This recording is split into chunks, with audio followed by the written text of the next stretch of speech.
உண்மை சார். நாங்க நீங்க தனிப்பட்ட முறையில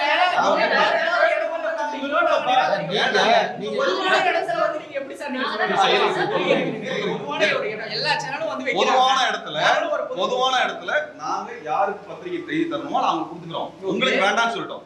ஏன் சொல்றோம்னா போன வருஷம் அமரனுக்கு நாங்க பிரஸ் மீட் கொடுத்தப்ப நாங்க சொல்லாத விஷயத்தை சொல்லி பரப்பி எங்களுக்கு எதிராக பெரிய பிரச்சனை உருவாக்குனது தமிழ் சேனல் இது வரைக்கும் மன்னிப்பு கேட்கல. நாங்க கமிஷன் ஆபீஸ்ல கம்ப்ளைண்ட் கொடுத்திருக்கோம். அந்த செய்தியை திரும்ப எடுக்கல. அப்ப சொல்ற செய்தி பொய் செய்தி பரப்புறத நாங்க எப்படி ஊடகமா பார்க்க முடியும்? நிறுவனத்திடம் போய் நீங்க முறையிட அது எங்களுக்கு யாரு நிறுவனமா இல்ல எங்களுக்கு தெரியும். எங்களுக்கு தேவையில்லை. உங்களுக்கு பத்திரிகை நாங்க விரும்பல. விரும்பலனா நீங்க எல்லாத்தையும் கூப்பிட்டு தான் நீங்க வந்து வைக்கீங்க. எல்லாத்தையும் கூப்பிடல சார். நீங்க வேண்டாம். எங்களுக்கு பத்திரிகை வேண்டாங்க.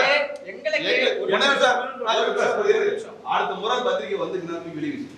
நீங்க வீசுங்க. பாத்து நீங்க வீசுங்க. எங்களுக்கு தேவையில்லை. ஆர்எஸ்எஸ் காரலாம் இங்க வந்து பத்திரிகை நடத்த அவசியமா? நீ நாக்பூர்ல நடத்து. நீங்க அப்படி எல்லாம் நீ நாக்பூர்ல நடத்து. வட இந்தியால நடத்து. இங்க எதுக்கு நடத்துற? உன்னை யாரு கேட்டா? இது எங்க ஊர்ல நான் நடத்த கூடாது அவ்வளவுதான். எங்க ஊர்ல உன்னை யாரு கூடா? நீ நாக்பூர்ல நடத்து, வட இந்தியால நடத்து, கலவரம் பண்ணு, பொய் செய்தி பரப்பு. இது தமிழ்நாடியா? தமிழ்நாட்டுல ஆர்எஸ்எஸ் காரன் விட மாட்டாங்க சொல்லிட்டாங்க. உங்க பத்திரிகை இனிமேல் நீங்க எங்களோட பிரஸ் மீட் வந்துச்சுன்னா நான் விட மாட்டேன். பத்திரிகை செய்தி படிக்கப்படுறீங்க சொல்றீங்க. அப்படி பார்த்தா நீ பத்திரிகை கிடையாது பண்ணி கலவரக்காரனுக்குப்பா.